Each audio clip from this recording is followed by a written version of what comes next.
sangat penting, terutama di era digital ini. Kita akan membahas tentang, secara umumnya, kita akan membahas tentang literasi keuangan digital.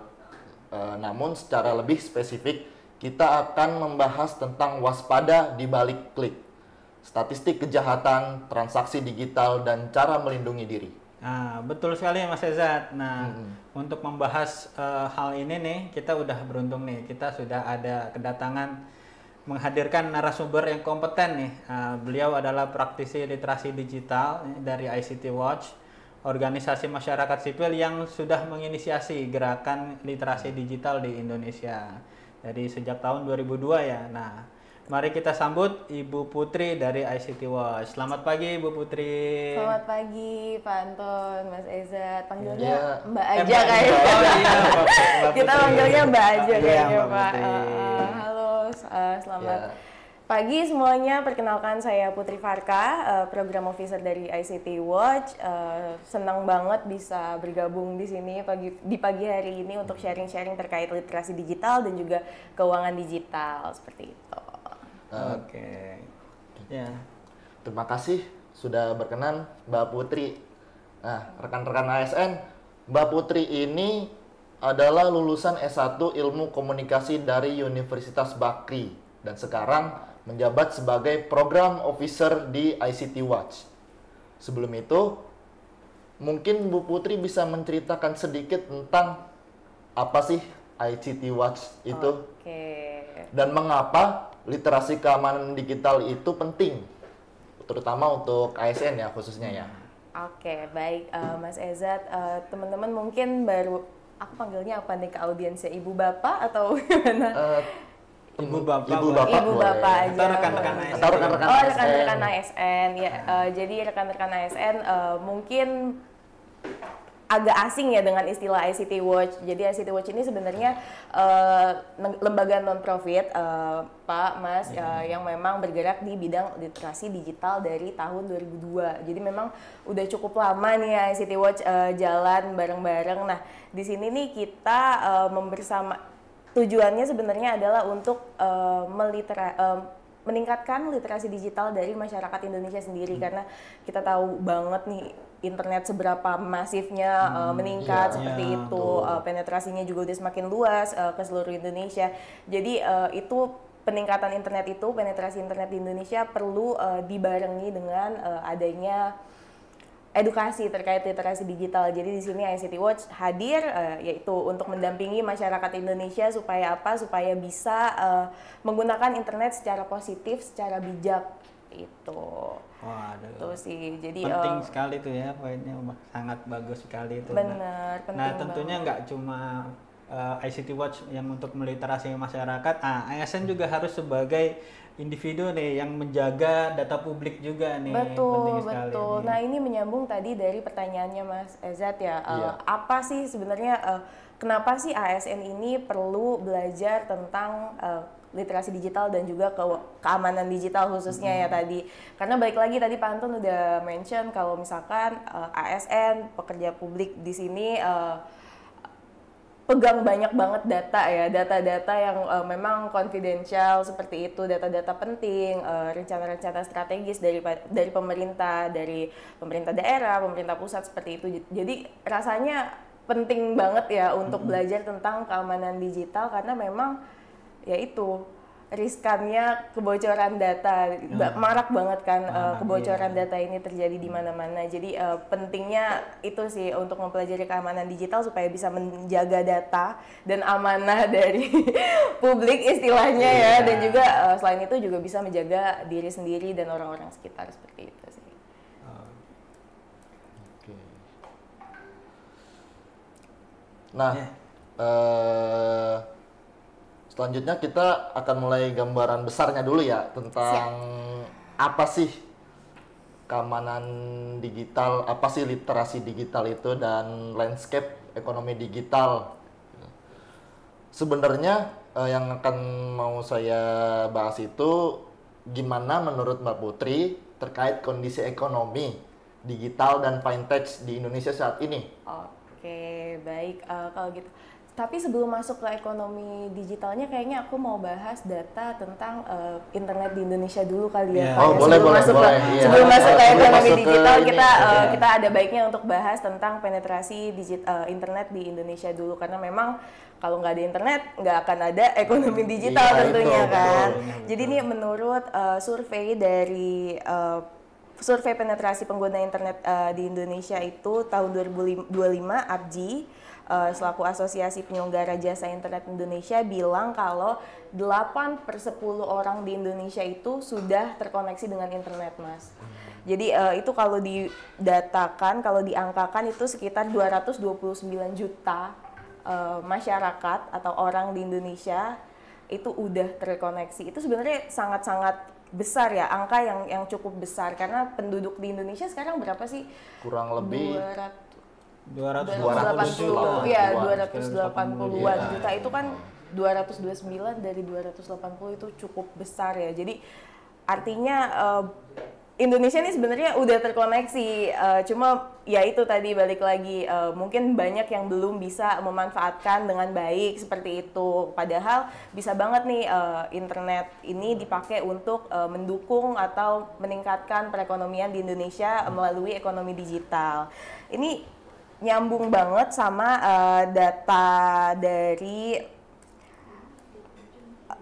data di sini ada dari Google. Temasek bilang kalau misalkan ekonomi digital di Indonesia ini sebenarnya diproyeksikan akan terus meningkat sebanyak 15% per tahun. Jadi ini cukup banyak ya. Dia udah bilang di tahun 2023 kalau misalkan data perekonomian digital di Indonesia ini terus meningkat 15% per tahun. Nah, ini lebih tinggi daripada data PDB, peningkatan PDB yang cuma 5% sebenarnya. Wah. Iya, jadi cukup signifikan ya. Impact-nya sangat berpengaruh ya. Betul, pengaruh Gede. 15% ke ekonomi tuh 15% itu dibilang Besar itu, fantasi. angkanya besar. besar banget. Nah, iya, jadi itu tuh didukung juga sama pertumbuhan sistem yang tadi, perbankan, terus juga ada penyaluran pinjaman kan sekarang Nah, iya, banyak itu juga pinjaman. kan. Terus ada dari asuransi, terus pengelolaan investasi dan sebagainya, itu yang apa mempengaruhi peningkatan ekonomi di Indonesia sih, ekonomi digital di Indonesia khususnya. Nah, kalau boleh tahu seberapa masif nih seberapa besar nih pertumbuhan fintech di masyarakat nih, Mbak Putri nih? Iya. Yang tadi itu sih seberapa masifnya itu, kalau udah dikatakan 15% setahun itu besar banget. Terus kita juga lihat banyak banget masyarakat di sini, apalagi teman-teman yang muda ya, kalangan muda itu aktif menggunakan handphone. Ini didukung sama kemudahan internet, kemudahan gadget, jadinya kita tuh bisa banget untuk mengakses seluruh layanan-layanan perekonomian digital seperti itu atau fintech yang bisa kita sebut.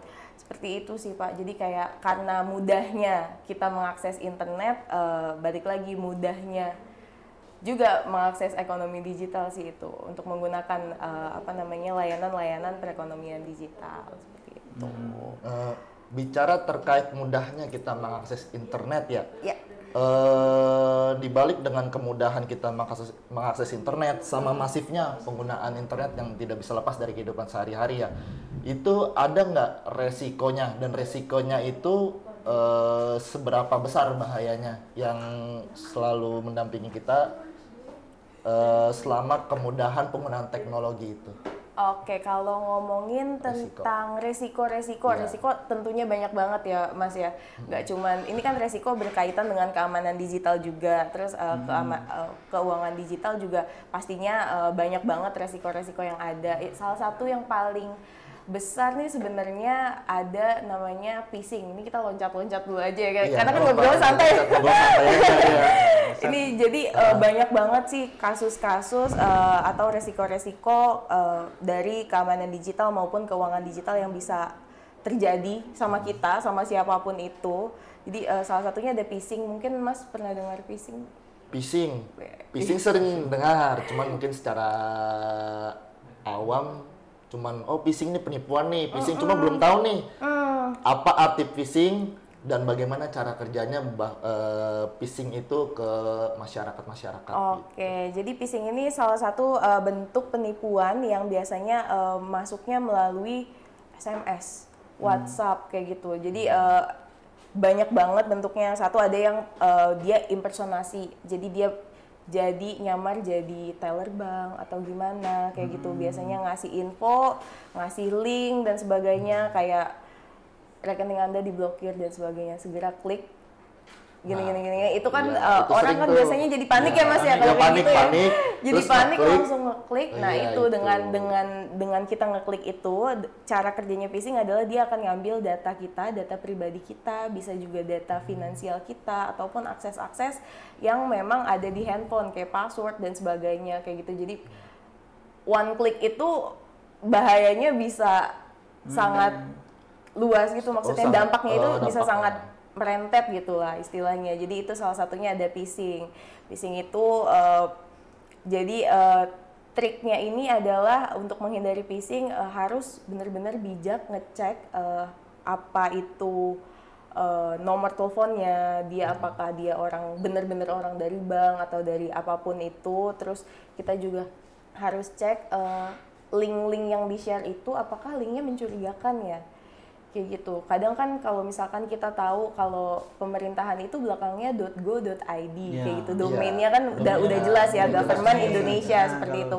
Terus mungkin ada juga google.com, itu kan udah jelas itu domain yang memang udah valid dan semua orang tahu. Tapi kan kadang nih penipu-penipu di luar sana ini ada aja triknya kalau misalkan kita ini nggak teliti. Kadang mereka selipin nama-nama apa itu sebenarnya udah ketahuan kalau mereka itu penipu, tapi karena kitanya kurang teliti jadi kita kena kayak gitu.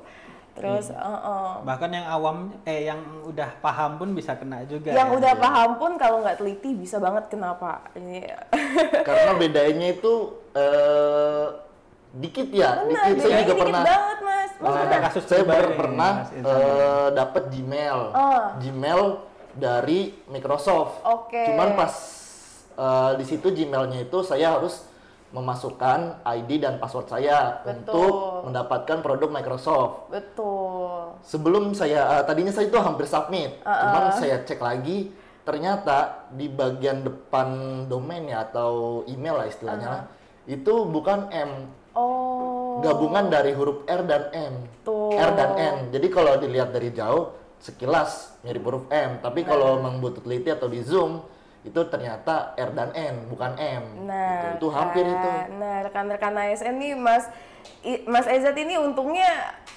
teliti ya, untungnya ngecek karena memang senyaris itu Pak, semirip itu sama domain yang aslinya. Jadi benar-benar kita selaku pengguna internet, kita yang punya kontrol, kita yang harus benar-benar teliti, kita harus benar-benar bijak ngeliatin semuanya itu. Apa yang kita lakukan di internet itu, balik lagi, internet matanya dua, ada yang positif ada negatif, pastinya ya itu nggak semua orang punya niat baik lah istilahnya ya Pak ya, banyak juga yang niatnya jahat seperti itu. Jadi ya memang phishing ini mirip ya sama phishing, mancing. Bener banget. Jadi mereka mancing ya supaya dapat data. Mereka mancing supaya dapat data dengan banyak-banyak metode yang tadi, link yang memang mirip domainnya, yang sangat nyaris hampir sama dengan domain aslinya. Terus bisa juga mungkin kalau rekan-rekan ASN di sini atau Pak Anton, Mas Ezat pernah terima APK gitu. Oh iya. Ya itu Rame waktu itu rame di tahun 2023 ya di kalangan ASN. Kalau di Iya, tempat saya dulu 2023 2023 itu banyak rekan-rekan saya dapat pesan WhatsApp, bahkan itu pesan WhatsApp-nya bukan dari nomor pribadi, tapi dapat dari WA bisnis. Nah, Itu. dari WA bisnis. Jadi ngirim APK gitu ya Mas ya? Nah, Iya, ngirim APK. Kadang juga ada rekan saya yang tidak sengaja, emang niatnya sih diabaikan, cuman tidak sengaja kepencet, dan untungnya sih nggak terjadi apa-apa ya, cuman dari rekan ke rekan itu pernah ada yang hilang, untungnya nggak banyak hilangnya dari rekeningnya, tiba-tiba ke transfer ke nomor yang tidak dikenal setelah menekan aplikasi tersebut. Nah, itu dia. Jadi kalau misalkan kita terima APK, kita klik ke download, nanti sistemnya mereka itu akan tertanam, istilahnya akan terpasang di handphone kita. Jadi segala aktivitas yang kita lakukan, segala data, segala kontak kita juga itu bisa diakses Bisa sama diakses, mereka. Jadi bisa diambil. Jadi yang punya APK ini, yang buat APK ini, yang ngirim bisa tahu data-data kita. Jelas. Makanya banyak yang penipuan-penipuan yang mengatasnamakan, misalnya Pak Camat tiba-tiba WhatsApp siapa mau minjem uang atau gimana-gimana, padahal itu bukan dia, kayak nomornya baru dan sebagainya. Itu kan berarti dia udah dapet data atau kontak-kontaknya Pak Camat, teman-temannya Pak Camat ini dari handphonenya kayak gitu. Nah, kalau aplikasi itu setelah di-download nih, ketika kita hapus aplikasi itu, apakah phishing itu tetap terjadi atau gimana tuh biasanya? Biasanya sih cenderung akan hilang kalau misalkan kita udah hapus aplikasinya. Kita pastiin juga di file kita, dokumen apa ya, kalau di Android itu Download ya, dokumen. File atau folder apapun ya. download itu bisa dihapus di situ, terus cacenya juga dihapus kayak gitu. Itu insya Allah sih udah aman sih, dan langsung buru-buru ganti password kayak gitu, ganti password untuk apapun layanan yang ada di handphone rekan-rekan semua kayak gitu. Itu kalau misalkan udah kena gitu, nah itu tips-tipsnya apa tuh supaya menanganinya tuh, atau gimana cara mencegahnya?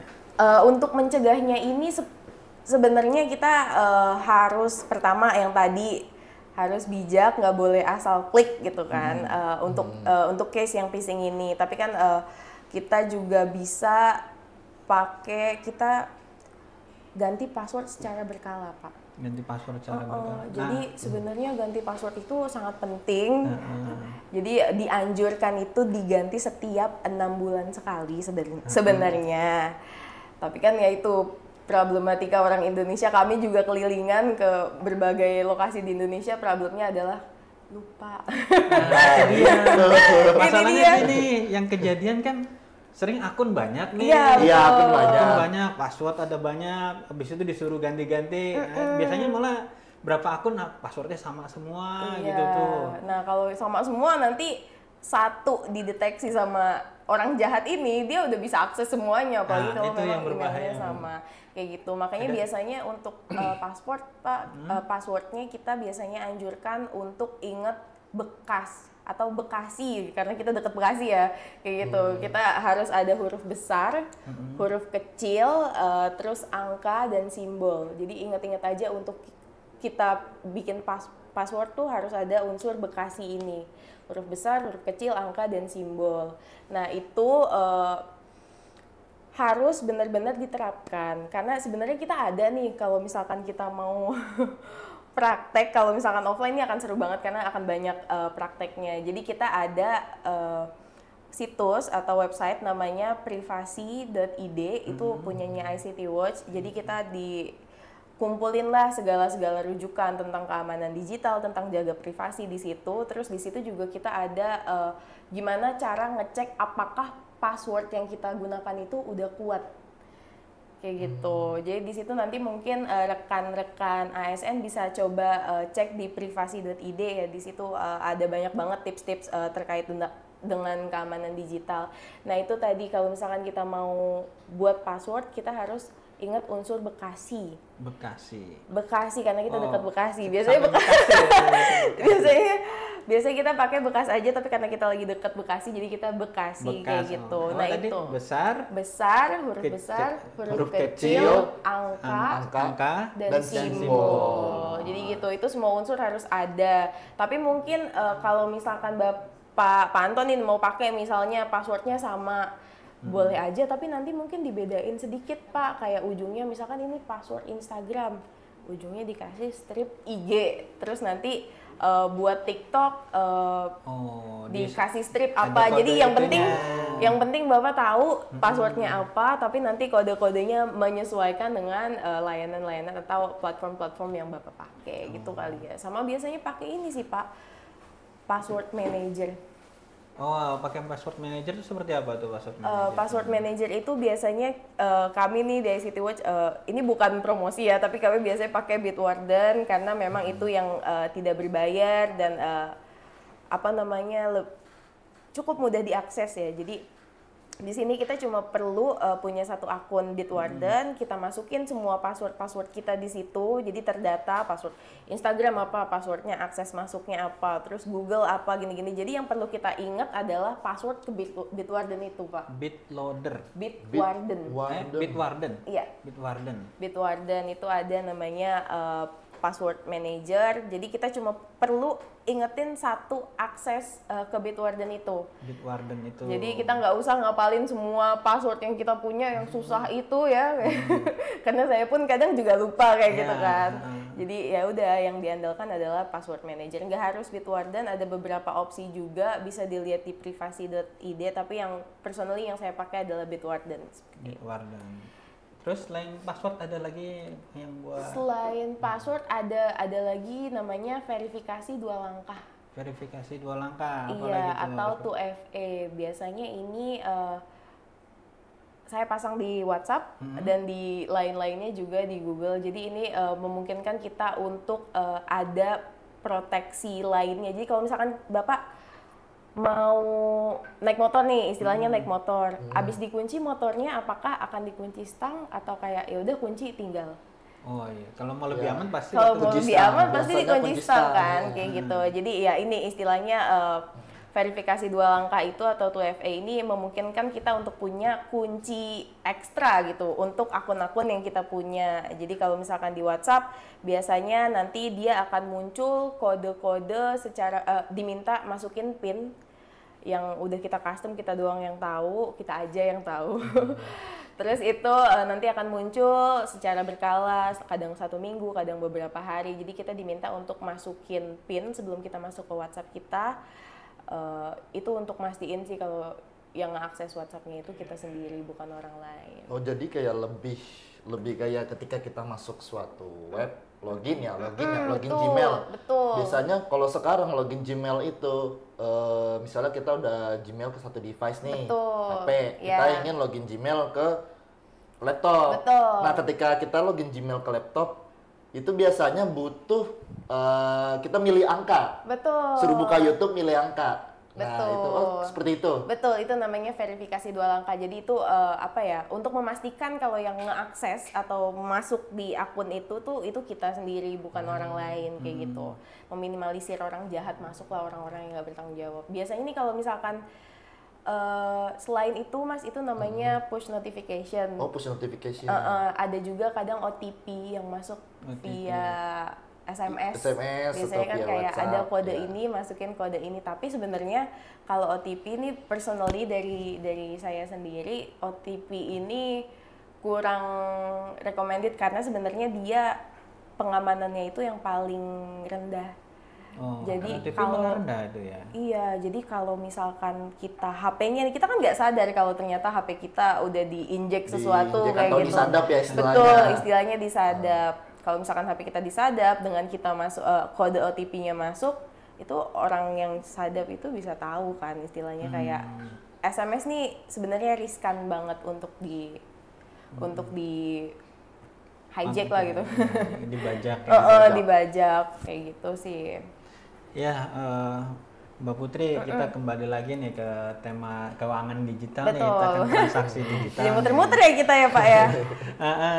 Nah, untuk keuangan digital itu sebenarnya aktivitas keuangannya seperti apa sih? Apa yang ilegal, yang legal itu seperti apa kalau di?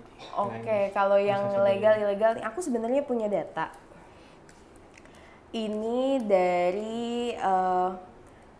dari Satgas Pasti OJK. Ada yang udah pernah dengar Satgas Pasti belum? Satgas Pasti. Kalau Satgas Pasti belum, tapi kalau OJK OJK-nya sering. jelas.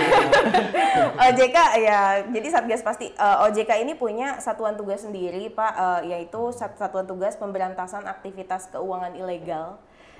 Jadi dia punya satgas sendiri khusus untuk menangani segala isu-isu ilegal terkait dengan keuangan digital seperti itu. Nah di sini nih ada data yang data dari Satgas Pasti OJK, dia bilang dari tahun 2017 sampai Mei 2024 OJK ini, Satgas OJK ini, Satgas Pasti OJK telah menghentikan lebih dari 9.000 entitas keuangan yang ilegal. Jadi banyak banget ya entitas-entitas keuangan ilegal yang berkeliaran di luar sana gitu istilahnya, dengan total kerugian ini sekitar 120 triliun. Itu uang berapa kita juga bingung ya. Banyak banget. Gak kebayang itu uangnya ada berapa. Nah ya, jadi benar-benar skalanya ini sangat besar ya. Ini di 120 triliun itu di tahun 2022, belum lagi di 2023 dan sampai sekarang gitu istilahnya. Ini kita perlu gali lagi data-datanya sih. Dan ini menyentuh berbagai sektor. Yang ilegal ini kayak apa sih? Contohnya pinjaman ilegal. Kita punya juga judul kan masalah kita itu yang masalah sekarang terbesar yang sekarang yang belum gitu. selesai ya. Jadi udah makanya. diberantas muncul lagi, diberantas muncul lagi.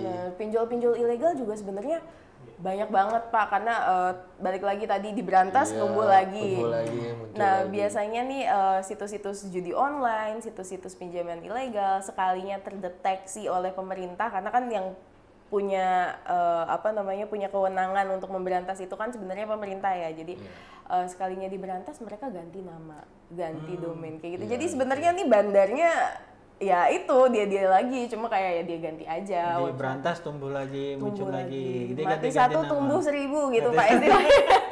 Jadi memang benar-benar perlu apa ya, kerja ekstra dari pemerintah sih untuk membasmi itu.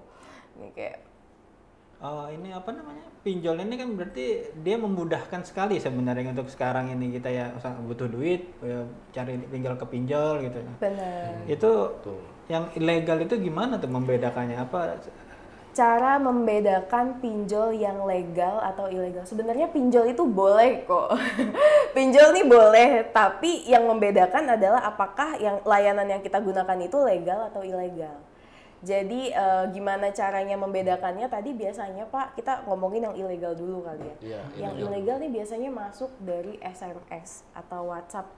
Sering dapat SMS gak Pak, Mas? Iya, sering. Aku sih sampai sekarang suka masuk nih SMS, dapatkan uang cepat kayak gitu kan istilahnya. Kayak itu biasanya masuk melalui WhatsApp atau SMS. Jadi dia nih nggak punya kantor yang ada fisiknya gitu, mereka nggak punya kantor. Terus biasanya yang ditawarkan itu yaitu uang yang cepat bisa didapatkan, tapi mintanya apa? KTP, data-data pribadi kita. Bahkan dia tuh kadang minta akses ke kontak kita kayak gitu. Nah, itu kan yang sebenarnya tuh sangat-sangat merugikan lah istilahnya untuk kita, karena kalau misalkan kita pakai nanti yang terganggu bukan cuma kita aja tapi orang-orang di sekitar kita kayak gitu kan. Kalau misalkan kita telat bayar atau gimana, sehari pun bisa diteror gitu kan ya Pak ya. Diteror. Saya kemarin ada yang nelpon saya sampai 5 kali, ternyata ada emang teman saya yang minjam gitu. Kontak yang dikasih saya nggak tahu ya teman saya ini apakah dia memberikan kontak saya atau emang memberikan akses kontaknya. Kalau menurut saya sih memberikan akses kontak sih lebih parah ya dibandingkan memberikan kontak keluarga terdekat. Betul. Tapi tetap aja yang nelpon itu lebih dari 5 kali dan nomornya berbeda-beda. Betul, itu kan sebenarnya sangat mengganggu. Sangat-sangat mengganggu kalau kayak gitu. Nah, ini emang harus diwaspadai sih kan. Maksudnya kita harus lebih bijak karena sebenarnya pinjol ilegal itu bunganya itu juga biasanya nggak pasti Pak. Jadi nggak di state dari awal, nggak dituliskan, nggak dinyatakan dari awal kalau bunganya ini berapa. Kadang nih bisa melonjak kayak gitu kan, karena memang ya mereka beroperasi semaunya mereka aja kayak gitu kan. Nanti yang dibebankan adalah si para peminjamnya ini.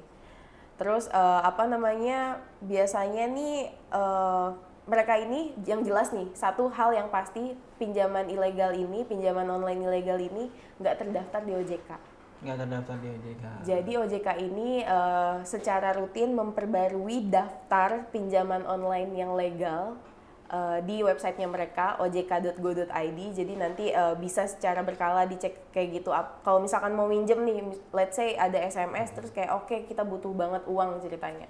Terus kita bisa lihat itu namanya apa, kita cek dulu di daftar pinjaman online legalnya OJK, apakah pinjaman online itu yang nawarin kita itu terdaftar secara legal. Kalau misalkan nggak terdaftar berarti oke, nggak usah ditindak lanjut lagi gitu. Itu situsnya di mana tadi? Di ojk.go.id. Oh, langsung di Langsung di OJK. ojk.go.id-nya ya. Iya, jadi OJK itu secara rutin nge-update itu, jadi kita bisa jadikan rujukan lah istilahnya, tapi kita juga bisa call ke 157. Call ke 157 atau di sini nih cek legalitasnya atau izinnya ke OJK. Ya karena kan banyak ya sekarang, bahkan sampai iklan-iklan aplikasi, kayak ada tiba-tiba muncul iklan aplikasi, download aplikasi ini langsung untuk pinjam online segala macam.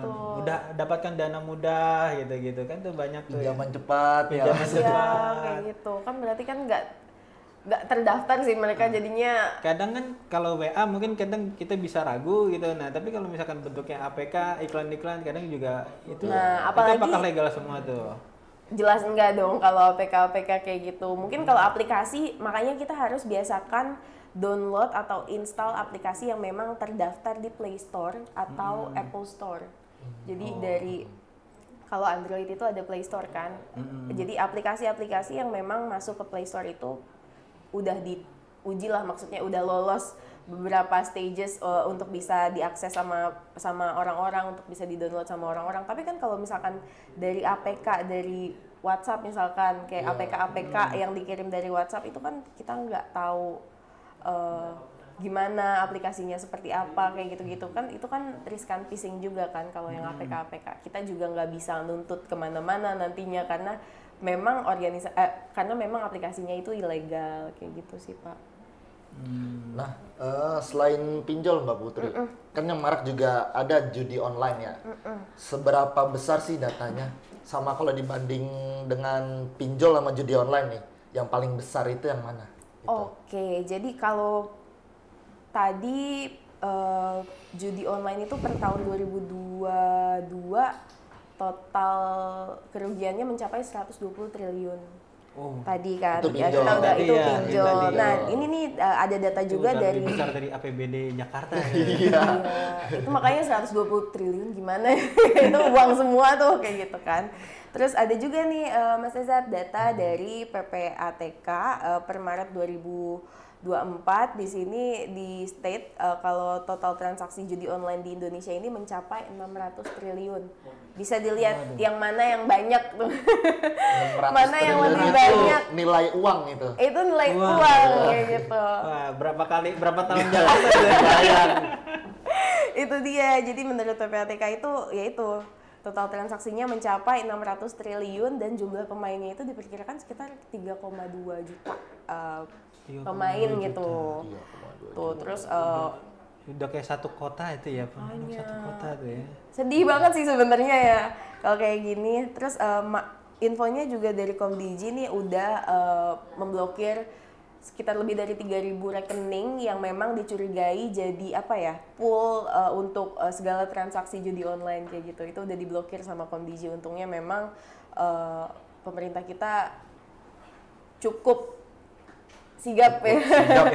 Cukup aktif ya dalam tapi ya seperti yang kita ketahui tadi udah diblokir, muncul lagi. Memang susah banget kalau misalkan memang yang nggak ditangkap ini bandarnya, jadi kayak akan terus berkembang sih sebenarnya. Nah ini di sini nih sebenarnya pinjol ini kita udah ada hukum yang memayungi ya Pak ya. Jadi kalau misalkan berdasarkan dengan KUHP 426 dan 427 serta UU ITE pasal 27 ayat 2 ini sebenarnya udah mengatur pidana terkait pinjaman online. Jadi nanti kalau misalkan kita terbukti sebagai bandar itu bisa kena hukuman sekitar 9 tahun. Kemudian kalau kita jadi pemain itu kita bisa dapat hukuman penjara selama 3 tahun. Terus dendanya itu bisa mencapai 10 miliar. Jadi kayak mending berhenti deh kalau misalkan kalau misalkan udah coba main kayak gitu, mending berhenti dari sekarang. Karena sebenarnya pinjol sama judo ini bisa disebut apa ya Pak? Lingkaran setan kali ya? Iya, Oh iya, mungkin. berkaitan ya. Nah, Berkaitan. berkaitan biasa mungkin ya yang pinjol-pinjol ilegal ini biasanya menggunakan pinjolnya untuk main judi main lagi. judi kayak gitu, terus kalah nggak punya uang, minjem lagi ke judi online kayak gitu. Orang main judi online, orang main judi online harapannya menang untuk bisa bayar pinjol. Tapi Iya, kalah. awalnya harapannya menang untuk bisa mengubah nasib. Betul. Cuman Jadinya pinjolnya makin setelah tinggi. Seperti itu, setelah Kak. kalah Setelah kalah, pinjol, ngutang pinjol, lagi. Makanya. Ngutang main lagi. Iya, jadi- Dari main ngutang lagi. Jadi memang benar-benar Lingkaran lingkaran setan. setan. Jadi ya memang Nggak harus dari berhenti. kita sendiri yang memutus itu. Kalau enggak akan terus, nggak akan berhenti kayak Nah, gitu. itu efeknya pasti ke keluarga juga ya, ke Benar, lingkungan benar. sekitar tuh pastinya. Benar. Ada yang banyak banget berita-berita tentang orang yang bunuh diri gara-gara pinjol judul atau kayak gimana kelilit hutang dan sebagainya. Terus ada juga yang ya pokoknya dalam banget lah kalau misalkan kita ngomongin itu ya Pak ya. Kalau dari ICT Watch sendiri ada nggak sih pernah nemuin kasus-kasus yang di pinjol, judol? Kalau sebagainya? kasus kebetulan ICT Watch ini bukan lembaga advokasi Pak, jadi kami tidak secara langsung mendampingi para korban-korban itu, para pelaku-pelaku itu. Jadi biasanya kami kasih rujukan gitu, kasih rujukan untuk misalnya kita keaduan konten Kominfo, Komdigi untuk laporin ke situ, segala situs-situs judi online, terus pinjaman online ilegal juga kita bisa laporin ke OJK, kayak kita biasanya kasih rujukan ke itu sih, sama ya itu karena ICT Watch ini nyawanya adalah capacity building, jadi kita ajarkanlah literasi digital ke masyarakat supaya nggak terjerumus lah istilahnya. Ini sebenarnya menarik soalnya kami tuh baru aja selesai jalan bareng kedutaan Swiss Oh, kedutaan untuk Swiss. Indonesia Nah, untuk buat program keuangan digital di Sumba. Sumba. Di Sumba Nusa Tenggara Timur. Nusa Nah, itu Tenggara, di situ juga kita udah banyak ngobrol juga, kita di sana ketemu bupati, kita ketemu kepala dinas Kominfo di sana tuh ternyata memang cukup tinggi judul dan pinjolnya kayak gitu. Jadi kemarin kami ke sana untuk kasih tentang literasi digital, materi-materi terkait literasi digital, keuangan digital dan juga keamanan digital kayak gitu sih. Itu bahkan berarti pinjol dan judol itu ke daerah-daerah juga ya, ke Betul. masyarakat. Mungkin kita mikirnya cuma di Jakarta aja ya kayak gitu. Mungkin di kota-kota besar aja. Tapi ternyata memang menyasar sampai ke sana, ke daerah-daerah yang kayaknya jauh banget dari kita kayak gitu ya. Itu sih. Apa janjian malah lebih banyak yang masyarakat kecilnya juga? Kalau di sana sih bisa. Kalau di sana untungnya ya karena nggak banyak orang yang punya, apalagi orang-orang tua yang punya akses ke gadget Pak. Jadinya mungkin lebih diminimalisir untuk penggunaan pinjol dan judulnya ya, karena mereka aja nggak punya gadget gitu istilahnya. Tapi biasanya kita edukasi dari yang mudanya juga supaya yang muda bisa menyalurkan informasinya ke orang-orang tua di sekitarnya mereka kayak gitu sih Pak. Tuh. Tapi untuk yang lebih tinggi jelas pasti di kota-kota besar karena tuntutan hidup di sini juga kan lebih besar ya. Iya, kebutuhannya, kebutuhannya. nilai belinya lebih ini juga tinggi dan sebagainya. Ada tips-tips apa dari Mbak Putri nih kalau untuk terkait pinjol atau judol nih, kita ngindarinnya gimana nih caranya? Hindarinnya yang tadi itu, pokoknya kita balik lagi, kita mengacu ke OJK Pak. Kita balik lagi, kita lihat daftar pinjaman online at least yang legal dulu deh, yang didaftarkan di OJK itu apa aja, yang terdaftar di OJK seperti itu. Terus kita juga jangan sampai kita pinjam uang melebihi kapasitas kita bayar. Nah, Itu sih ya. sangat penting. Jadi kayak kita minjem ke yang legal pun, apalagi yang ilegal, istilahnya kita harus menyesuaikan dengan kemampuan kita, istilahnya seperti itu. Terus tadi juga tips-tipsnya kalau misalkan kita nemu SMS yang menawarkan uang cepat kayak gitu, itu nggak usah lah dihiraukan. Kita juga sebenarnya punya ICT Watch ini buat film dokumenter Pak. Mungkin nanti bisa dipakai sama Sudin Kominfotik juga untuk edukasi terkait pinjaman online, pinjol dan judol itu namanya ada di YouTube-nya ICT Watch, Internet Sehat. Ini judulnya Kelipat Duit Cepat di Internet. Dari judulnya aja udah kayak kelipat duit cepat di internet kayak gitu. Itu jadi kita buat film ini berdasarkan cerita-cerita dan memang cerita langsung dari teman-teman mantan pekerja migran, purna pekerja migran di berbagai daerah, karena kebetulan kami ada program yang memang beneficiariesnya itu target utamanya itu mantan pekerja migran. Jadi berangkat dari cerita-cerita mereka tentang bagaimana pinjol dan judol itu terjadilah di lingkungannya mereka, itu kita angkat ke dalam film. Di situ ada cerita-cerita dari narasumbernya juga. Ini bahkan dipakai sama Dinas Kominfo sampai Kalimantan, sampai Sumba untuk kalau mereka buat nobar atau sesi-sesi edukasi terkait keuangan digital, ini mereka bisa pakai. Oh, ya nanti bisa dicek ya di YouTube ada? Di YouTube Internet Sehat. Internet Sehat. Iya, itu YouTube-nya ICT Watch namanya Internet Sehat. Memang agak confusing ya, tapi ICT Watch dan Internet Sehat itu menyatu, adalah satu kesatuan. Itu gitu. Medianya ICT Watch. Iya, jadi Internet Sehat itu campaign-nya. Internet Sehat itu campaign-nya ICT Watch. Jadi selalu kami bawa-bawa kemana-mana karena nyawanya ICT Watch adalah untuk membuat ekosistem digital ini, internet ini menjadi lebih sehat dan positif. Jadi makanya campaign kami namanya Internet Sehat gitu Pak. Disclaimer sedikit. jadi yang biasa misalnya kita buka web yang yang istilahnya apa ya? Jadi web ini kan dulu kan kita biasanya ketika kita buka suatu web yang tidak resmi atau yang istilahnya dilarang sama pemerintah ya, biasanya kita kan muncullah internet positif gitu. Iya. Tapi sekarang kalau nggak salah itu internet sehat kalau nggak salah. Oh iya. Iya. Internet sehat. Kayak di ini aja ditanamkan aja internet sehat. Bagaimana cara kita menciptakan internet yang sehat untuk diri kita maupun orang-orang di sekitar kita kayak gitu. Jadi kita mulainya dari diri kita dulu sih. Okay. Ya memang ini kita dimudahkan ya dengan adanya keuangan transaksi digital ya. Bener. Apalagi kalau sekarang seringnya pakai kris tuh yang paling mudah tuh. Iya. Tapi itu aman ya kalau kris ya? Insya Allah aman. Sebenarnya yang nggak amannya adalah orang oknum-oknum yang ngeganti barcode-nya ya Pak. Kan biasanya kan malah ngeganti barcode-nya jadi uangnya itu masuknya ke mereka, bukan orang yang seharusnya menerima uang itu. Kayak paling oknum-oknumnya itu sih. Iya. Tuh kita harus laporkan ke polisi aja sih, ke Bares. Ya, oke. Tadi kita sudah ada bahas pinjol, judol. Betul. Ada phishing juga. Benar. Nah, gimana kalau peran untuk ASN nih kan kita sedang rekan-rekan ASN nih, di ASN bisa nih, peran ASN nih untuk menguatkan untuk berperan dalam transaksi digital, mengamankan transaksi digital ini seperti apa nih, Bu Mbak Putri?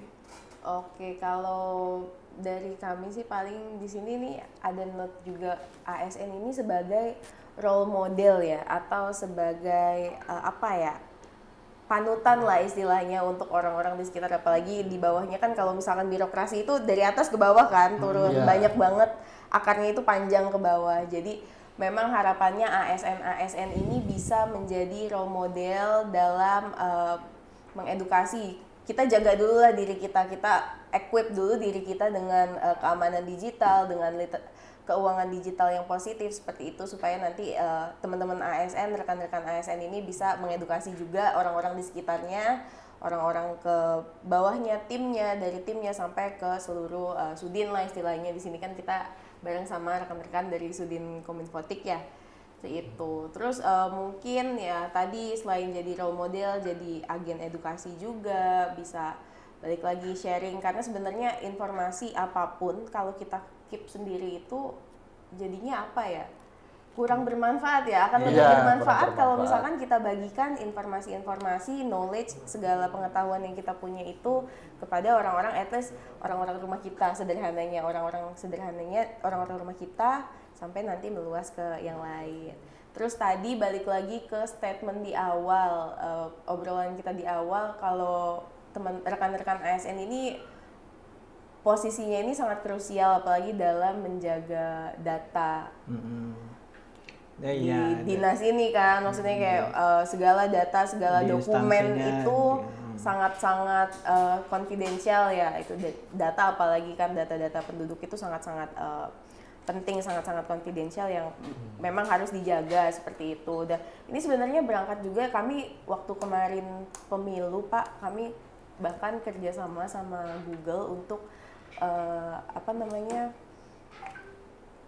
menjaga khususnya Bawaslu, KPU dan segala segala kementerian yang memang pada saat itu riskan untuk diserang ya secara cyber, secara digital yang memang riskan untuk diserang gitu. Kita kasih mereka dengan security key, karena security key ini salah satu tingkatan paling tinggi atau paling kuatnya dalam menjaga. Jadi kalau tadi ada OTP, password dan sebagainya, security key ini bosnya pokoknya paling tinggi lah kayak gitu. Kita akhirnya kerja sama Google untuk ngasih edukasi dan masangin security key ke mereka, karena balik lagi kami percaya bahwa kerja pemerintah ini sangat-sangat berat ya. Lagi tadi untuk menjaga data dan sebagainya, segala perencanaan itu secara aman kayak gitu. Jadi pentingnya keamanan digital ini untuk para ASN, yaitu untuk supaya bisa amanah juga, kita bisa menjaga kerja kita juga kita bisa lebih dipercaya sama masyarakat seperti itu. Kita bisa jagain diri kita bisa jagain orang-orang sekitar kita, itu sih. Terus apalagi ya, paling menjadi ASN nih bisa jadi salah satu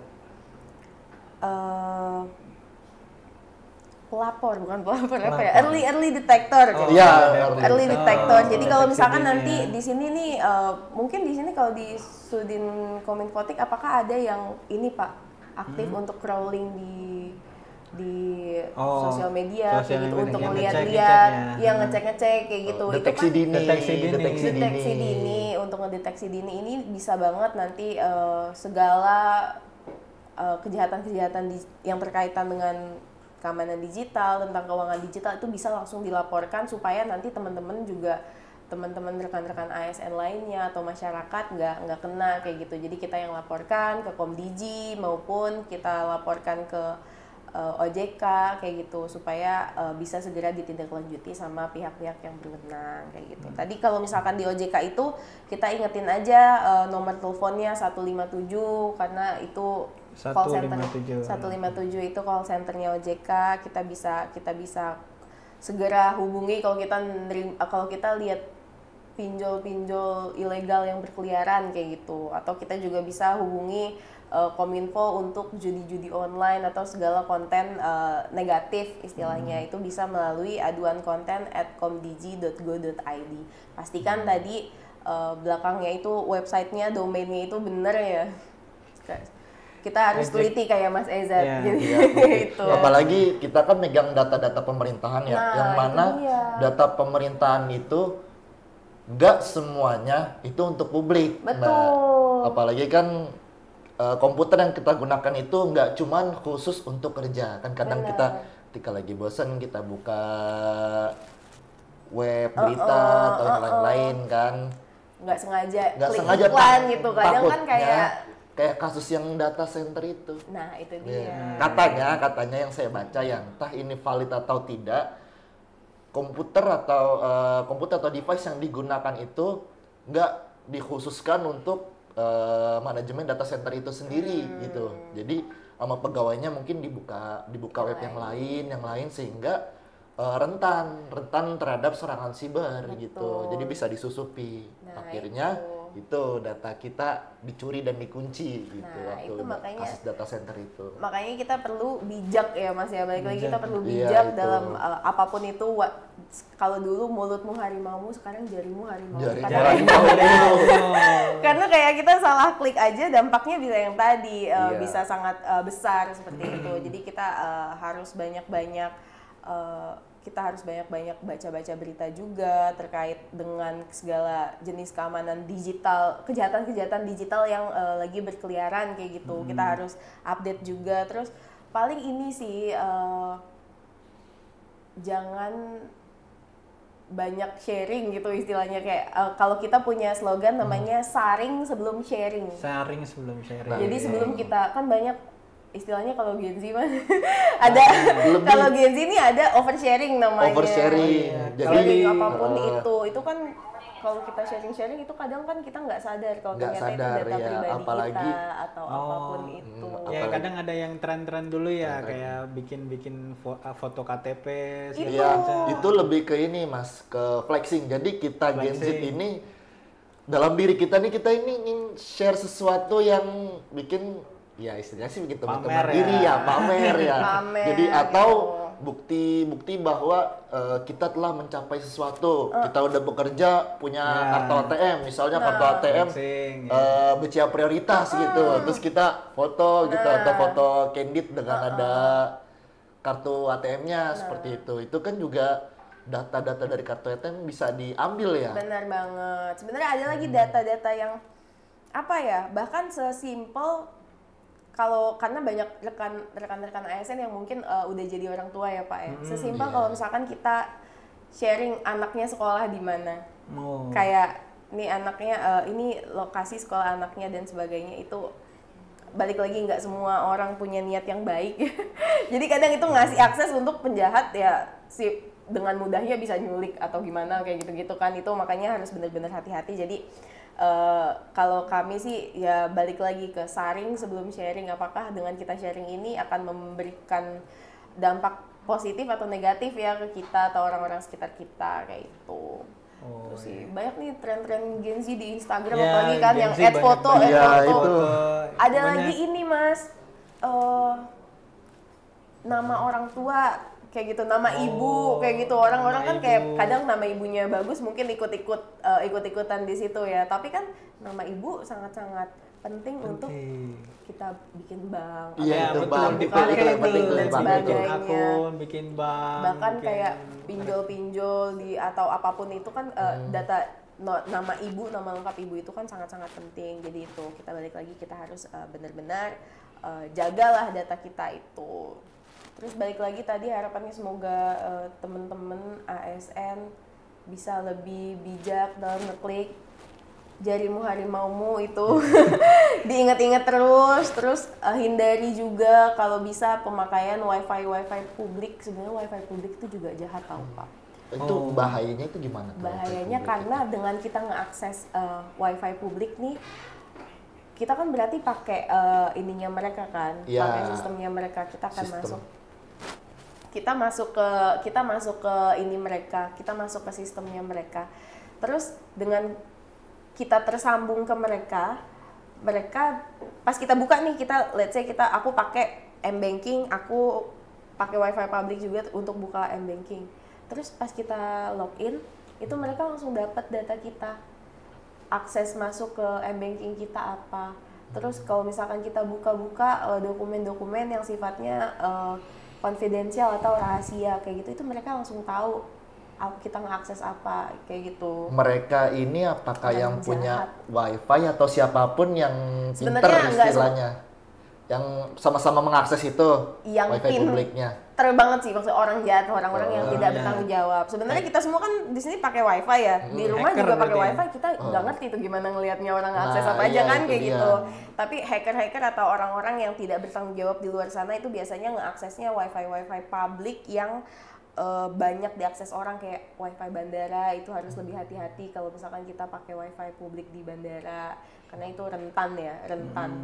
Kalau istilahnya kalau kita jadi penjahat, kita incar aja tuh wifi bandara, kita udah bisa akses semua data manusia sebanyak itu di bandara kan kayak gitu.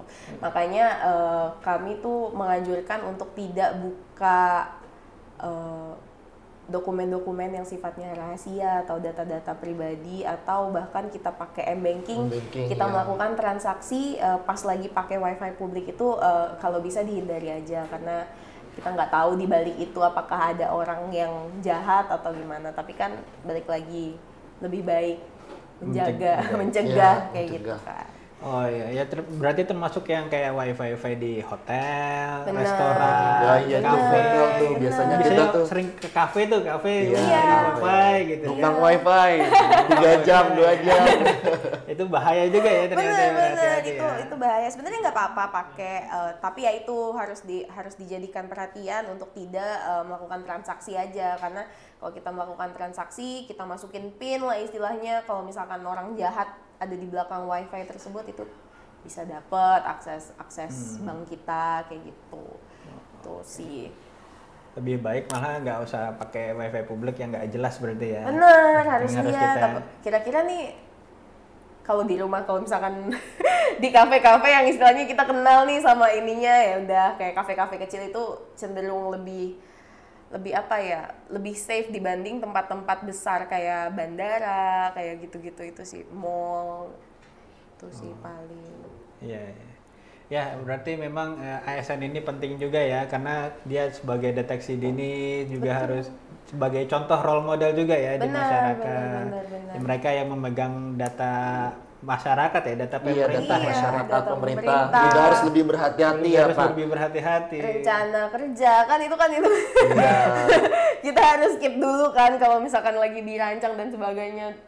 Itu sih ya. Data-data pegawai, dokumen. dokumen-dokumen Di pegawai, masing-masing instansinya lah. masing-masing Betul. instansi lah. Instansi baik yang di kelurahan berarti ada data kelurahan, masih masyarakat RT RW-nya, atau mungkin yang ada di Sudin atau yang di bagian kota. Nah, itu pasti punya bidangnya masing-masing lah, data yang harus dijaga berarti. Sebenarnya iya, data sih yang benar-benar perlu kita jaga banget. Karena Kalau bagi saya sih, menurut saya harus dibedakan device yang digunakan khusus benar-benar bekerja sama untuk aktivitas sehari-hari. Bahkan hanya untuk membuka sebuah web berita itu harus dibedakan device-nya. Kerja-kerja, device untuk sehari-hari, gitu. Nah, itu dia. Atau bisa juga di ini kali ya. Hapus history pencarian. Jadi barangkali kita nggak sengaja ngeklik link-link atau apapun itu, iklan-iklan kayak gitu, takutnya nanti terhubung sama judul dan sebagainya, bisa dihapus history pencarian secara berkala. Oh ya, secara berkala Secara juga berkala. penting juga sih. Itu sih paling. Oke, nah ini kita udah banyak sekali nih materinya nih ya. Udah dari tadi ada pinjol, transaksi, ada ujudol, ada phishing.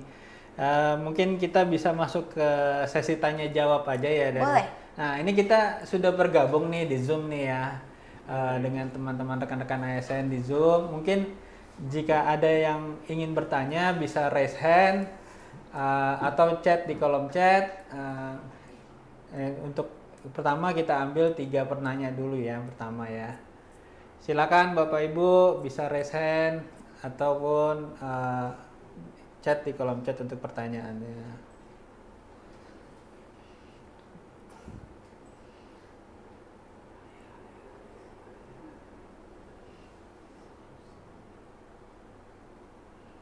Silakan Bapak Ibu, kalau ada yang mau chat, ada yang mau yang bertanya terkait apa namanya tadi, transaksi digital, apakah aman, gimana, belanja online ataupun apa aja, silakan. Terkait keamanan digital ya. Keamanan digital tadi kita sudah bahas juga. Banyak nih materinya yang udah kita bahas juga nih.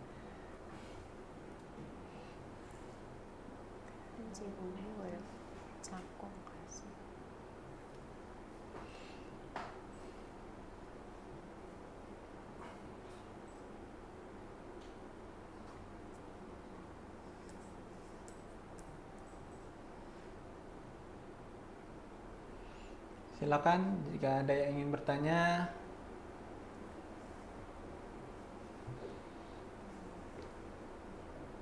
Nah, ini ada yang bertanya nih.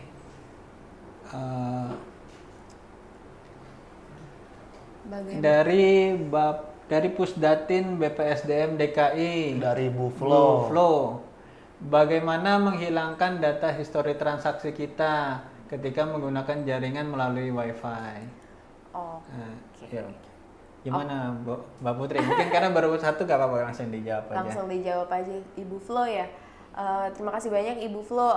Terkait dengan menghilangkan data histori transaksi kita ketika menggunakan WiFi public. Kalau histori itu karena transaksi masuknya ke platform kan, transaksi segala jenis transaksi mau melalui perbankan ataupun kita pakai e-commerce kayak Shopee dan sebagainya itu masuknya ke platform. Jadi yang punya wewenang untuk ngehapus itu sebenarnya platformnya. Jadi kita pun nggak bisa ngehapus transaksi itu. Tapi ketika kita menggunakan jaringan WiFi, kalau misalkan udah terlanjur, udah nggak bisa ditolong lagi sih sebenarnya Pak. Karena asalkan pastikan aja WiFi yang digunakan itu tadi aman kayak gitu. Tapi kalau misalkan untuk ngehapus transaksi, histori transaksi itu nggak bisa. Karena langsung berkaitan dengan perbankan, dengan e-commerce. Yang bisa kita hapus adalah histori dari pencarian kita, dari Google kita, ataupun Google Chrome, Google atau internet kayak gitu, aplikasi internet di handphone kayak gitu sih. Yang dihilangkan histori pencariannya. Histori pencarian biasanya. Tapi kalau misalkan histori transaksi, kita udah terlanjur nih bikin transaksi pas lagi pakai WiFi public, transaksi sih nggak bisa dibatalin ya harusnya ya. Kecuali kita salah ukuran pas pesen Shopee itu baru bisa kita batalkan ya, gitu. Tapi kalau misalkan transaksinya sudah terlanjur dibuat sih udah nggak bisa karena itu berurusannya langsung sama platform dan perbankannya langsung. Oh berarti lebih baik menghindari ya, lebih baik menjaga supaya jangan pakai WiFi sembarangan betul, lebih baik menghindari. Kalaupun pakai WiFi sembarangan kita berhati-hati ya, apa yang kita buka. Kalau pakai WiFi publik mungkin bisa pakai jak WiFi. Nah. Kalau jak WiFi itu aman ya. Itu dari Jakarta, dari Kominfo itu. Pakai jak WiFi kayak gitu. Nah, ini ada pertanyaan kedua dari Kecamatan Jatinegara. Izin, apakah password itu harus rutin diganti? Apa resikonya bila tidak pernah ganti password? Oke. Bisa langsung dijawab Mbak Putri? Ya, oke. Izin jawab ya. Jadi untuk password itu memang dianjurkan tadi balik lagi dianjurkan untuk rutin diganti at least setidaknya 6 bulan sekali kayak gitu. Jadi kenapa harus diganti? Karena kalau misalkan kita nih pakai password itu terus selama bertahun-tahun, let's say kita nggak kenal namanya kalender hari apes tuh apa ya istilahnya, apes tuh nggak ada di kalender ya. Kita nggak tahu kita apesnya kapan istilahnya. Ketika orang-orang yang tidak bertanggung jawab itu, orang-orang jahat di luar sana tahu password kita, satu password aja itu, apalagi password email ya, karena kebanyakan ini semua terhubung sama Gmail kita. Ketika orang itu tahu, dia akan bisa nih akses akun-akun yang lainnya kayak gitu. Apalagi kalau misalkan satu password untuk semua akun yang tadi kita bahas itu Pak. Satu password yang sama untuk semua akun, dengan dia tahu satu password dia langsung kayak bisa, oh berarti ibu ini kayaknya punya Shopee nih, masuknya pakai password ini, bisa masuk. Nanti tiba-tiba kita udah punya Shopee pinjam kayak gitu, padahal bukan kita yang pakai kayak gitu, Shopee Pay Later dan sebagainya yang kayak gitu sih Bu. Jadi password ini dianjurkan untuk diganti secara berkala kayak gitu. Paling kalau misalnya punya akun banyak bisa menggunakan itu ya, password manager ya. Password manager. Itu salah satunya yang tadi Bitwarden. Jadi nggak usah pusing-pusing lah istilahnya ngapalin password yang banyak. Akun kita kan banyak, apalagi aku tahu banget nih rekan-rekan ASN pasti akun ke portal, terus akun kemana-mana itu banyak banget kan pasti. Kalau kita hafalin sendiri kitanya yang pusing kayak gitu. Kalau kita catat di notes nanti ada kemungkinan handphonenya hilang, notesnya juga hilang kayak gitu, passwordnya kita hilang semua kayak gitu. Jadi memang di Bitwarden aja asal kita inget.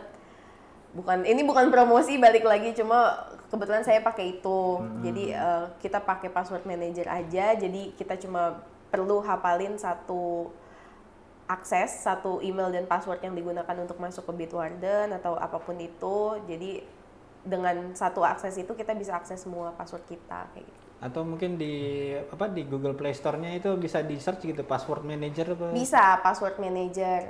Jadi nggak harus Langsung. Bitwarden ya. Salah Nggak satu harus rekomendasinya Bitwarden. mungkin karena yang dipakai adalah Iya, Bitwarden. betul. Atau nanti bisa lagi dicek di ini tadi privasi.id. Di situ ada privasi.id.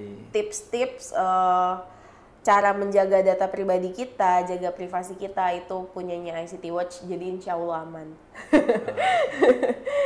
Itu sih paling. Oke, ini ada pertanyaan selanjutnya dari Pak Aryansah. Bagus dan mudah dimengerti materinya. Izin tanya, kalau pakai wifi di kafe kopi, apakah juga rentan keamanannya? Sebaiknya tidak perlu dikoreksi atau masih boleh? Ada tips mudah biar aman? Oke. Terima kasih Pak, izin jawab juga tadi seperti yang sudah dibahas sebelumnya, sebenarnya nggak apa-apa ya kita pakai wifi publik, tapi kita harus lebih bijak aja dalam apa yang kita lakukan saat kita terkoneksi ke wifi publik. Kita harus hindari yang tadi bertransaksi Pak, misalkan check out kayak gitu, atau transfer yang menggunakan layanan-layanan keuangan itu kalau bisa dihindari, karena yang tadi dia orang-orang jahat itu kalau misalkan ada orang jahat di balik wifi tersebut itu dia bisa ambil akses kita kayak gitu, bisa tahu akses kita, jadi bisa hindari itu. Sama mungkin akses data-data yang sifatnya rahasia yang tadi ya, karena di sini namanya ASN pasti punya data-data penduduk dan sebagainya kayak gitu, mungkin itu bisa dihindari. Itu sih Pak. Pertanyaan berikutnya dari Pak Misbahuddin, bagaimana cara memperbaiki perangkat kita jika sudah tersadap? Nah ini nih, dan bagaimana cara mengetahuinya? Oke, ini sangat teknis ya Pak. Jadi gimana caranya memperbaiki perangkat kita jika sudah tersadap? Salah satu caranya itu adalah nge-reset HP ke setelan pabrik. Setelan pabrik. Kalau misalkan memang udah di-reset. parah banget, di reset. Jadi kalau misalkan memang udah parah banget nih, kita gimana sih kita notisnya HP kita itu disadap gitu istilahnya. Itu paling kadang tuh dengan iklan-iklan yang banyak banget Pak. Oh di Tiba-tiba HP tuh muncul banyak iklan. Nah itu Iklan. biasanya keluar Itu tuh biasanya- di HP-HP yang dipakai orang tua yang udah lanjut usia atau apa gitu. Kita kan sebagai anaknya ya atau saudaranya ya, Iya. misalnya minta bantuan nih orang tua kita atau saudara kita yang sudah lanjut usia ya. Iya. Pas kita buka, loh kok ini banyak iklan, banyak aplikasi-aplikasi yang Benar. tiba-tiba terdownload gitu. Benar. Nah itu sih paling kalau misalkan udah kayak banyak banget iklan dan iklannya nih udah mulai sangat-sangat mengganggu, itu bisa reset HP itu bisa jadi salah satu cara. Reset factory ya, Reset kembali ke factory, setelan kembali awal. ke setelan awal. Itu jadi cara paling akhir lah istilahnya. Kalau misalkan kita hapus histori pencarian nih, misalnya histori pencarian udah kita hapus semuanya, aplikasi-aplikasi yang kiranya mencurigakan juga sudah dihapus-hapusin kayak gitu. Itu kalau misalkan masih seperti itu juga kita bisa reset ke setelan pabrik. Factory reset. Oke. Ya baru itu aja mungkin yang ada pertanyaan. Silakan jika masih ada yang ingin bertanya, kita masih punya waktunya, masih ada. Masih dipersilakan. Bisa kalau mau raise hand bisa langsung ngobrol langsung.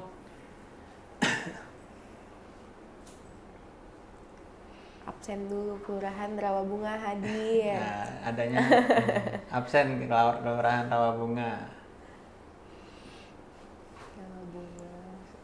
Ada berapa kelurahan Pak berarti? Kalau Di Jakarta Timur itu ada 65 kelurahan sama 10 kecamatan. Wow. 65 kelurahan, 10 kecamatan, jadi 75. Banyak ya. Iya. Iya. Karena sudah tidak ada lagi yang bertanya ya, sebelum kita mengakhiri, mari kita mendengarkan feedback dari pendamping kita. Karena di sini kegiatan kita ini didampingi oleh dari BPSDM. Oke, halo, salam. Iya. Silakan Bapak Ibu. BPSDM. Nah, kepada Bu Flo mungkin ya, atau Bu Amalia, Bu Astrid, kemudian bisa menyampaikan feedbacknya terhadap kegiatan ini, kegiatan komunitas pembelajar ASN Bisa. Kepada waktu dan tempatnya dipersilahkan. Baik, terima kasih Bapak. Mungkin masukan dari PT Madu dulu dan Ibu Yosi, silakan Ibu. Ya, baik, bagus, terima kasih kesempatannya. Bapak Ibu yang saya hormati, izinkan saya memberikan tanggapan atau respon. Selamat pagi semua. Selamat pagi, Bu. Sehat ya.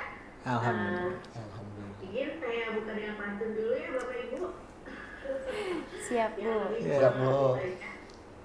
Baik. Pantunnya boleh diberikan hadiah cakep ya. Siap. Siap. Semangat membantu.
kasih Bu Flo, nanti Bu Neni yang menambahkan. Assalamualaikum warahmatullahi wabarakatuh. Waalaikumsalam warahmatullahi wabarakatuh. Yang pertama, saya ingin mengapresiasi ya teman-teman.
Bu Neni, monggo. Oke, baik. Assalamualaikum warahmatullahi wabarakatuh. Apakah suara terdengar baik, Pak Flo? Terdengar Bu. Iya, Nah, oke. terdengar. Izin kepada penyelenggara.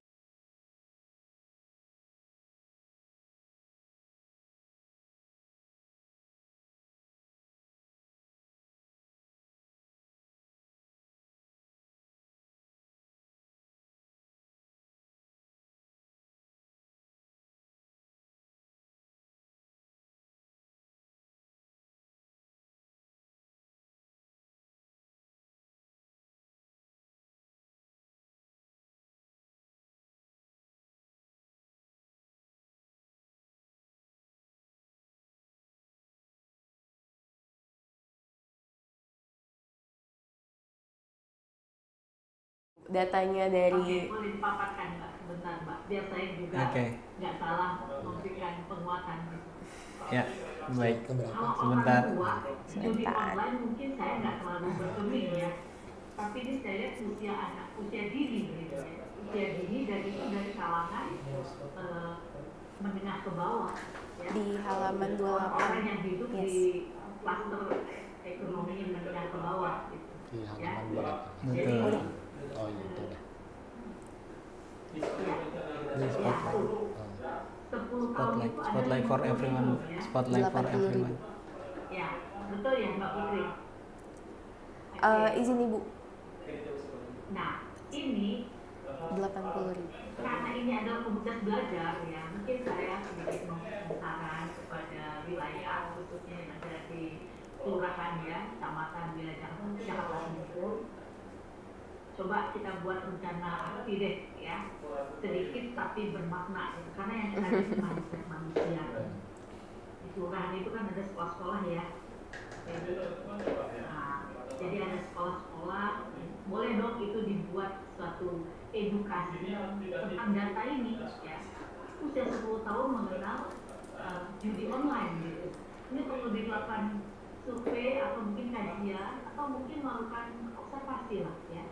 Apakah di wilayah Jakarta Timur adalah bagian dari yang 50.000 itu atau bagaimana ya? Yang kedua, mungkin di wilayah juga perlu ada layanan aduan lah ya. Hotline, kalau tadi saya lihat hotline itu kan sudah ada ya Mbak Putri, itu terintegrasi dengan Kominfo. layanan ya. Mungkin ini bisa juga ya karena ini di level masyarakat menengah ke bawah ya, yang mereka melihat bahwa ini tidak bisa dianggap enteng ya. Ini adalah salah satu penyakit masyarakat yang harus kita atasi ya. Jadi paling enggak cobalah dibuat bagaimana memfasilitasi layanan aduan terkait dengan kegiatan-kegiatan yang tadi dipaparkan dalam webinar ini. Dan yang terakhir, saya berharap juga nih ya di wilayah kontrol sosialnya harus berdampak ya. Walaupun hari ini hanya mendapatkan 30-40 menit penguatan tentang materi ini, tapi bukan berarti ini menjadi tuntas di 40 menit ini, tapi harus ada rencana aksinya. Apa rencana aksinya? Ya kontrol sosial wilayah kepada masyarakat terkait anak-anak. Saya lebih untuk anak-anak usia dini ya, jangan sampai mereka tergoda dengan hal-hal yang sifatnya instan. Mungkin itu saja saran dari saya, Bapak Ibu. Terima kasih banyak. Saya sangat bangga melihat progres yang dilakukan di wilayah ini. Saya Eri, Assalamualaikum warahmatullahi wabarakatuh. Waalaikumsalam warahmatullahi wabarakatuh. Terima kasih Bu Neni atas feedbacknya. Terima kasih feedbacknya.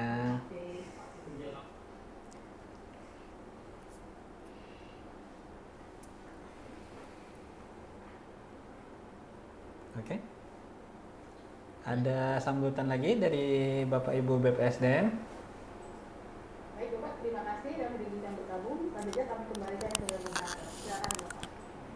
Oke. Silakan ya. Oke, makasih banyak Bapak Ibu. Ya, ada yang ingin disampaikan? Izin? Oh, oke. Oke, ya terima kasih banyak atas saran-sarannya. Itu menjadi pembelajaran juga buat kami dan rekan-rekan ASN juga semua di sini. Ya, tadi memang sudah banyak ya materinya ya yang dibahas ya. Betul. Termasuk tadi yang terakhir dibahas ada judi online yang anak kecil nih. Betul. Berdasarkan data ini memang untuk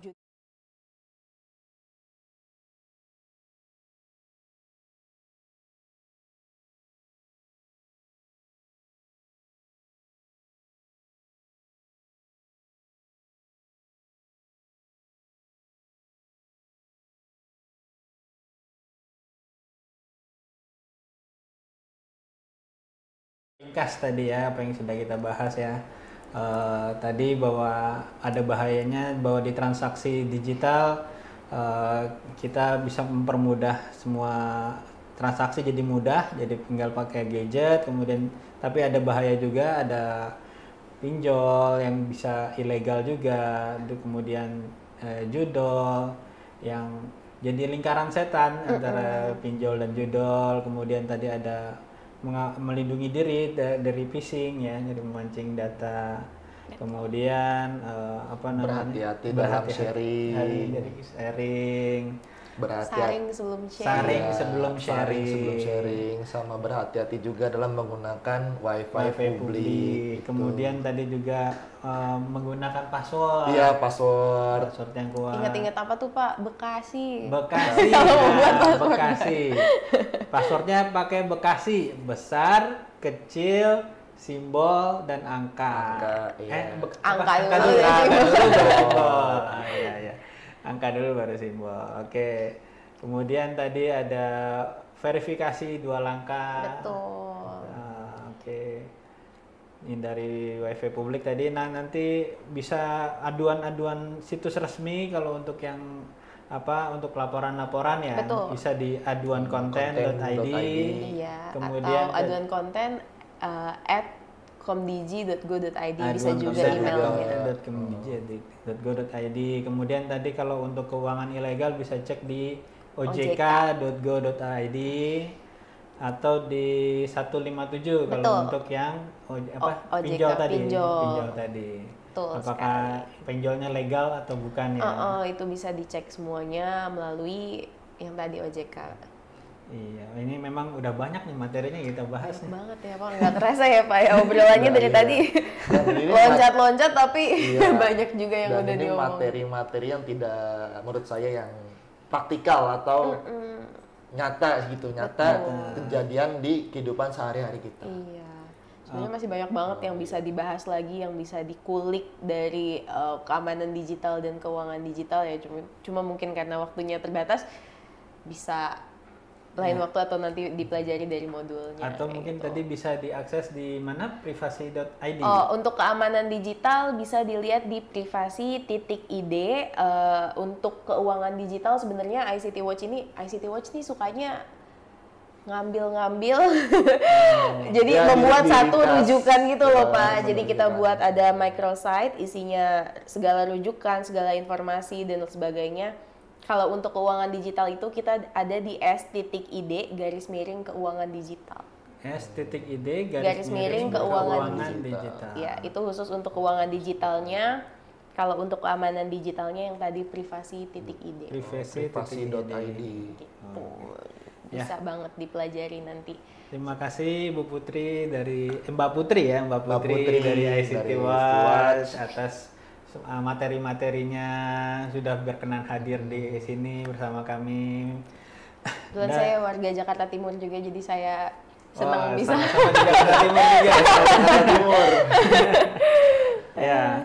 Dan untuk rekan-rekan ASN, ingat pesan utamanya yang bisa saya simpulkan adalah transaksi digital memang memudahkan, tapi keamanan tetap tanggung jawab bersama. Betul sekali. Sama ada ini dari saya juga, jadilah ASN yang cerdas digital, aman bertransaksi dan teladan dalam literasi keamanan siber. Oke. Ya, sekian acara podcast ASN bisa hari ini. ASN bisa believe in self ability. Oke. Terima kasih banyak. Selalu waspada di balik klik ya. Oke, terima kasih. Terima kasih.